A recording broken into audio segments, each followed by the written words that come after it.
Okay guys, it's time for LS Junkyard Wars. Would you believe a 4.8 liter makes the same power as a 454? Let's check it out. In this video, we're going to compare a run-of-the-mill Junkyard Gen 3 4.8 liter LR4 to a Gen 5 454. Now I know the big block guys are going, yeah, but why didn't you compare to a Gen 6? Don't worry, we did. Let's check it out.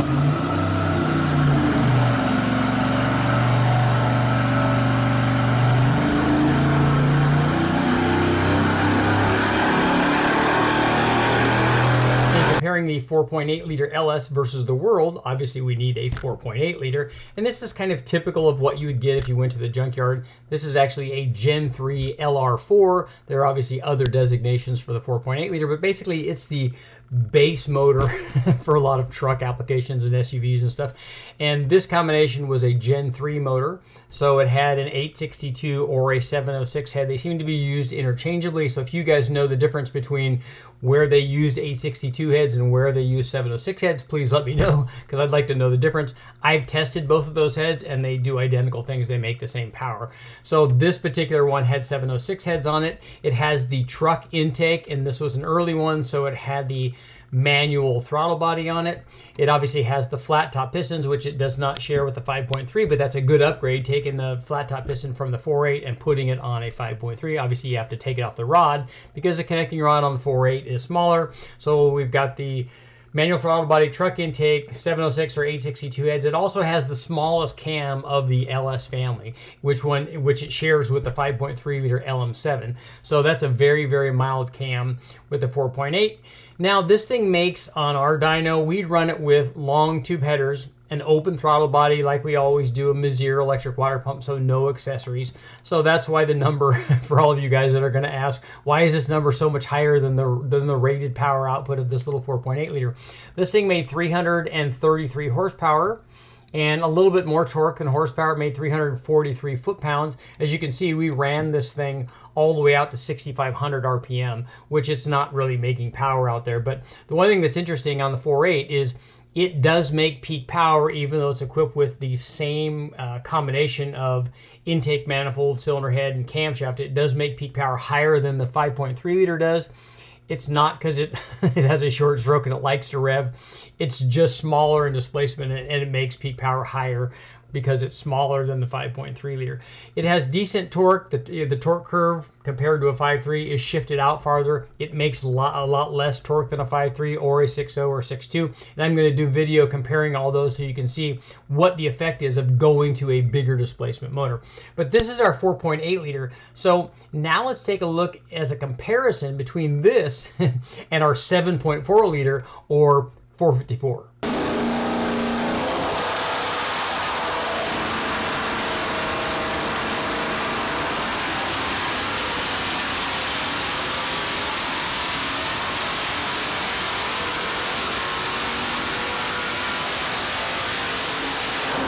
In comparing the 4.8 liter against the 454 or 7.4 liter, we're going to take a look first at horsepower, the difference in the horsepower curves, and then the difference in the torque curves, because they tell basically different stories and they give us different messages. So here is the horsepower curve of the 4.8 liter, and here is the horsepower curve of the 454. Now this is a Gen 5 454. We're also going to take a look at a Gen 6 later on, but the Gen 5 is the lower horsepower of the two. It is the throttle body injected, peanut port headed combination. And on this particular instance, we actually did not run it with the throttle body injection. We put it on the engine dyno with a 750 carburetor, long tube headers, no accessories, an electric water pump, just the way that we had run the 4.8 liter. But it did run with a carbureted induction system and not the throttle body. So equipped in that manner, the 454 produced 334 horsepower and 333 for the 4.8. So you can see they produced almost basically identical peak horsepower numbers. But if we look at the two curves, you can see they did it at decidedly different engine speeds. So the 4.8 liter was all the way out at like 5,500 RPM, and the 454 produced peak power at 4,300 RPM.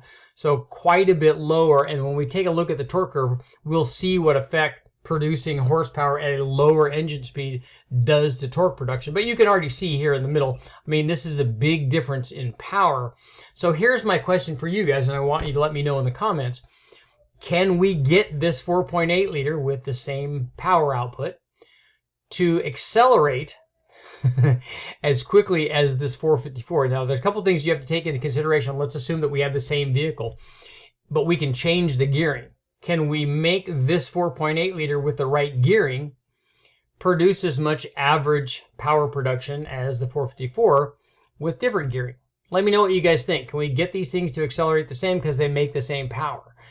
Now we'll go into this a little bit more on when we take a look at the torque curve, because the torque curve is going to tell a different story. And really what I think it's going to do is it's going to show us that there are really different applications for these two motors. But it's interesting that they made almost identical power, and I didn't set this up as a test originally. It's just something I found out after going through all the data, and I'm like, that's almost identical. So a comparison naturally was in order. So now let's take a look at the torque curve, and we'll kind of see what's really going on and what the displacement does to these two combinations. We've taken a look and saw that the 4.8 liter and the 454 7.4 liter make the same peak horsepower, but the curves look dramatically different. So let's take a look at the torque curves now, and we'll see what effect that has. Making horsepower a lot earlier has a big effect on the torque curve. As you can see down here, let's pick one at, 3,300 RPM. We got 315 foot-pounds for the 4.8 liter, 445 for the 454. So it makes a lot more torque because it makes its horsepower earlier, and that's why we use these basically for different applications. Now both of them are used in trucks, but if you're going to do heavy towing, obviously the bigger motor that makes more torque is definitely going to be the way to go. I mean, you want to pull a heavy load, you need lots of torque, and that's exactly why we had big motors, and that's why GM also makes 5.3s, 5.7, 6.0s, 6.2s, and even 7 liters, because the bigger motors just make more power. So in this case, the big block obviously makes a lot more torque. So again, here's my question again. If you were to run these two in a drag race with the same gearing, which one do you think would win now? Would the extra torque obviously, help things out with acceleration? We know that it would, but would the extra power out of the top of the 4.8 liter allow it to catch up and pass the big block? Here's one thing I do know, that you might pick these motors for different applications. If you're just doing an all-out drag race, you're never going to put a stock motor in it anyway, so you're going to modify it and it's going to make a difference. But if you just want to put a stock motor from a wrecking yard in your combination, and you want to go out and, spin the tires and go get donuts and do donuts, then the motor that makes more torque obviously is going to be a lot more fun. You're going to have to rev out the little 4.8 liter to get it to make power, and you're going to have to gear it, and you're going to have to do all sorts of stuff. So if you just want to go out there and spin the tires, a big block definitely is a good way to go. But they do make the same power, so if you're taking them to the drag strip, it might be that with gearing and stuff, you can get the 4.8 liter to do what the 454 does. Here's an interesting thing, and I want you guys to do it at home, because obviously I already know what the answer is. But what about the specific torque output of these combinations? Like, based on its displacement of 293 cubic inches, this thing makes 343 foot-pounds out of the 4.8 liter. Multiply that out and figure out what the specific torque output is for that. Now take a 454, and it's producing 448 foot-pounds of torque. Multiply that out and find out which one has the higher specific torque output. So which one is doing better, basically, for its displacement. We know that the bigger one's going to make more because it does that. That's what bigger motors do. But which one is actually more efficient? So guys that own the 4.8 liter, you have something to argue about. Rather than go up in displacement on the LS motor, which I'm going to save for another video, which is going to be cool. I'm going to be doing a comparison on a number of different things, a number of different displacements for the LS, because guys want to see that. I'm going to save that for another video. Let's take a look. There's going to be a lot of guys that have these 454s. They're going to be asking, hey, if you're going to go get a 454 from the wrecking yard, why would you select a Gen 5? Now, you might do that because very rarely do you find the Mark IV stuff, and almost no 4-bolt main 454s that are Mark IV blocks. You do find a lot of Gen 5 stuff, which is a 4-bolt main, which is a good choice and a good thing to start with if you're doing a build-up.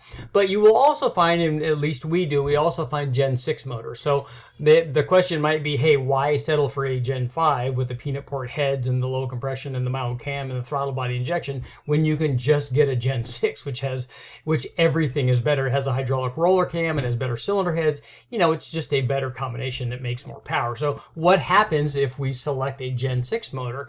And we'll take a look at that now. So if we have a Gen 6, here's what we pick up from a Gen 6 over a Gen 5, and in comparison to the 4.8 liter too, the poor little guy. Again, this is run with a carbureted induction system and not the EFI stuff. The EFI stuff makes a little bit less power at the top, more power down low. It's kind of tuned for torque. So with the Gen 6 454 with a carbureted intake, we make between 370 and 375 horsepower compared to, 333 or 334 for the other two. And then if we convert this over to torque, we can take a look and see, obviously it looks like it's making more power everywhere than either one of the other two. So it's also making more torque. So we've seen these get up near, 485 or 480, 485 foot-pounds, which is up quite a bit from the others. It has more, it's got a better camshaft as a hydraulic roller. It has better cylinder heads. It has a little more compression. It basically kind of has more of everything compared to the Gen 5 motor. So it's kind of better everywhere, and it's good for towing. It's a good application, and obviously it makes more torque than the little 4.8 liter, and it's getting up closer, although it probably still does not, and you guys can do the math here, tell me, it does not match the 4.8 liter in specific torque output. So for its displacement, it's still not as efficient as the 4.8 liter. And if you take a look at that and think about it, well, the 4.8 liter has the compression. It has, relatively speaking, better cylinder heads than either of the other two relative to its displacement. It also has about equal cam timing. If you guys can tell me what the cam timing is on the Gen 5 motor, I don't have those specs. My guess is it's fairly mild. I mean, this 4.8 liter has a 190 at 50 camshaft, so it's pretty tiny. But if those motors have that size camshaft, relatively speaking, the 4.8 liter has more camshaft, because the smaller the displacement, the wilder the cam timing is. It has a really good intake manifold, and as I said, better cylinder heads, relatively speaking. So it's a much more efficient combination. It's just not as big as the other two. So let me know in the comments, which ones would you guys pick? Are you a big block guy? And really, this isn't going to be a comparison as to which one's better, because big block guys are going to pick the big block and LS guys are going to pick the LS. It was just interesting that they both make the same power, but decidedly different torque curves. Let's get to our conclusion. Okay guys, what'd you think about our comparison between the 4.8 liter and the 454? Now ideally it would be a 4.8 versus an 8.4, but didn't turn out that way. It's a 7.4, but it's still a good comparison. Which one would you guys choose? Would you choose the little higher revving 4.8 liter with lots of gear in it, or would you pick the extra torque offered by the 454? Now in reality, guys that are going to the wrecking yard to pick these are probably not choosing between an LS and a 454. The LS guys are probably going to pick the LS guys, because it's the best motor ever made, and you can go buy them for next to nothing. You can put turbos on them and make 1,000,000 horsepower, all for about $7. Big block guys, on the other hand, are probably going to go get big blocks. They're not going to look at an LS, although they probably should, because they do work very well. But they also don't work as well as a 454, as we showed here, especially in torque production. If you're going to tow something, you just want to roast the tires down the street left and right, put it in something heavy, go for the displacement. Lots of power with a turbo, maybe an LS. Or hey, turbos on everything.